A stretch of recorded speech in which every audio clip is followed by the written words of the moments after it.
sida marxalada amni saddex marxalad su'aal boqol konton waay kan waa 75 tan oo galmudug saddexda waayo ugu fiicneed Dhuusamareeb dhiganahan la magac baxay waayihii Dhuusamareeb waxaa qoray Mustafa Warsame Sabriye oo hareertiga taagan wuxuu ku magac dheer Timcade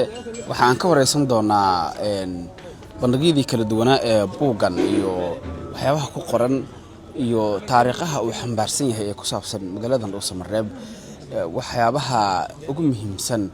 ee akhristayaashu ay ka heli karaan Mustafa waan ku soo dhaweynayaa maxaa ku qoran buugan maxaa ku xulata magaca waayaha Dhuusamareeb Cabdixafiid waa maasan tahay runtii ku faraxsanahay inaan ku kulan Dhuusamareeb buugan waxa la yiraahdaa waayihii Dhuusamareeb wuxuu ka hadlayaa magaalada caasimadda ee Galmudug ee Dhuusamareeb oo markii ugu horeysay wax laga qoro magaalooyinka Soomaalida oo ogtahay caqabada ugu weyn ee wajahayaan waa wax qoris la'aan marka Dhuusamareeb waa magaalo taariikheed bartamaha Soomaaliya dhacda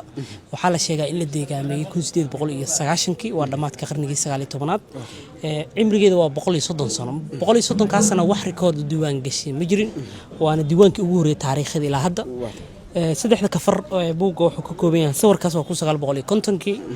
magaalooyinka Soomaalida saddexan u kala qaadaa magaalo xadaaradeedu ay ka dhalatay ceelasha magaalo xadaaradeedu ay ka dhalatay xeebaha webiga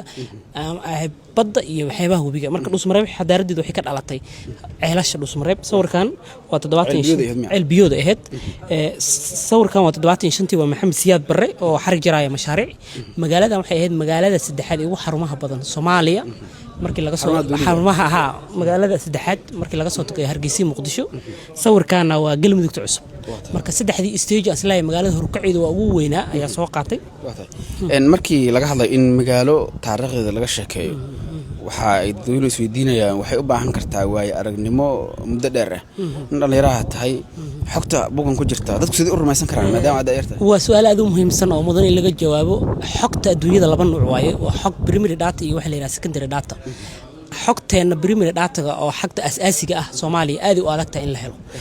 marka dadka qaar kood caadi aan la kulmay face to face 10 qof ka badan ilaa 12 qof ayaan caadi u la kulmay oo dad deegaanka u dhashay ah oo muddo dheer joogay sidoo kale waxa jira wax la yiraahdo secondary data oo lagu kabo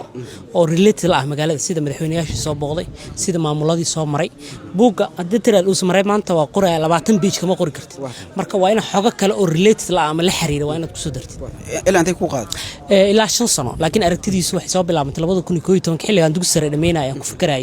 in magaalooyin Soomaaliyeed aan buug ka qoro magaalo kala jirta aan ku dhashay Gurceel yiraahdo oo aan buug ka qoray buuggi labaad waay magaalada Dhuusamareeb buuggaas hore soo baxay buuggaas 2018 soo baxay runtii waa buug taariikhda Gurceel ka hadlay Gurceel jannada la dhahaa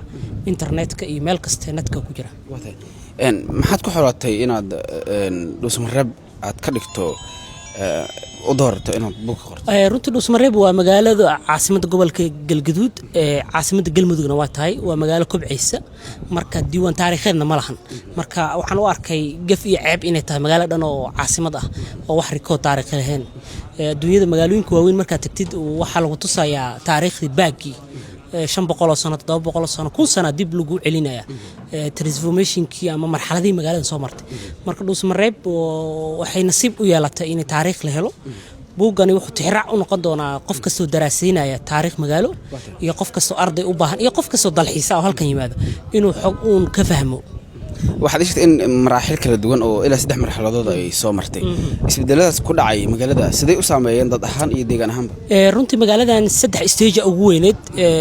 markii laga soo tago barbilowga magaalada waxa ku xigay stage-ka Talyaaniga Dhuusamareeb wuxuu yimid 1925 waxayna ka mid ahayd 5 magaalo oo bartamaha Soomaaliya ku taala oo basis military uu ka sameeyay Talyaanigu halkan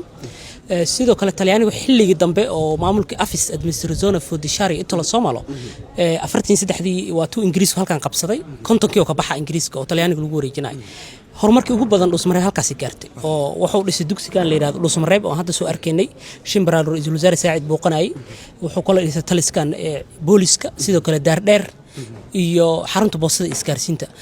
horokicii labaad waa xilligii kacaanka magaaladan waxay ahayd magaalo military ama zone military oo maadaama basic military xuduud Itoobiya saarneed waxay ahayd gobolada dhexe oo dhan meesha laga difaaco marka iyo marxaladan ugu dambeeyda ayaan isleeyahay 4 marxaladood ama 4 marxaladood markii la soo koobo ayaa base u ah burburkii dalka ka dhacay sidoo u saameeyay magaalada runtii dhuusmareeb waxay ka mid tahay magaalooyinkii xilligii burburka jamhadda USC-da ay soo weerareen maadaama base military ahayd zaa'id u saameeyey magaalada dib u dhac badanaa ku dhacay dib u soo kabashadeeda waxaan ku tilmaami karaa dhuusmareeb wixii ka dambeeyey galmudug markii la isku daray ayay magaalo weyn noqotay laakiin wixii ka horreeyey waa iska dareemi karnaa duruufihii iyo marxaladihii kala duwan ay la dhaceysay waxaa jira sidoo kale xilli ay islaamiyiintu aad u xooganaayeen gudaha Soomaaliya dhaqaaqadaas magaalada ma soo gaareen runtii way soo gaareen ilaa maxkamadihii islaamka ilaa maamulkii ahlu sunna wal jamaaca ilaa maamulkii galmudug oo systemka dhammaantood halkan waa ka soo wada xukumay marka waa magaalo oo ilaa intan qiyaaso ilaa 7 maamullo kala duwan maamulka ugu horeeyay halkan ka taliya si dad ban uga taliya waxay ahayd maamulka saldanada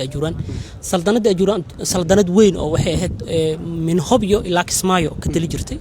beeskeeduna wuxuu ahaa dhuusmareeb laga xukumi jiray magaalada Ceelbuur oo qadiimi ah oo bariga gobolka Galgaduud dhacda maamuladii kala duwan ee soo maray wax kamid ah saldanadii Hiraab Talyaaniga kamid ah Ingiriiska kamid ah maamulkii dawladda rayidka kacaankii iyo burburkii iyo wixii ka dambeeyay wacyiga bulsho ee magaaladan ka jira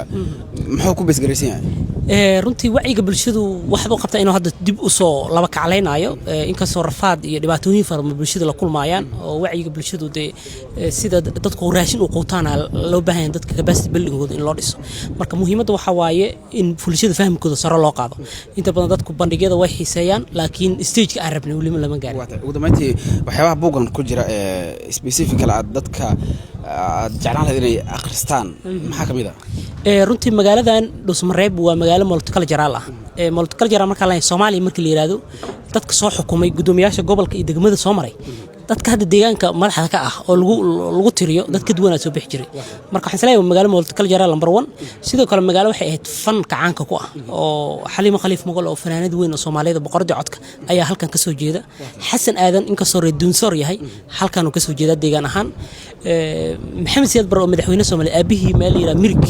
oo aan meel dhow tagnay oo dhuusmareeb 15 kiiloomitir u jirto ayuu aabihii ku aasan yahay madaxweynihii saddexaad jamhuuriyadda Soomaaliya Cabdiqaasim Salaad Xasan ayaa halkan ka soo jeeda ra'iisul wasaare Saacid waxa ka soo jeeda sidoo kale Cabdiwali Cali Gaas marka dad caan oo elite Soomaaliya aan dhihi karno ama yani foolaadka ayaa halkan ka soo jeeda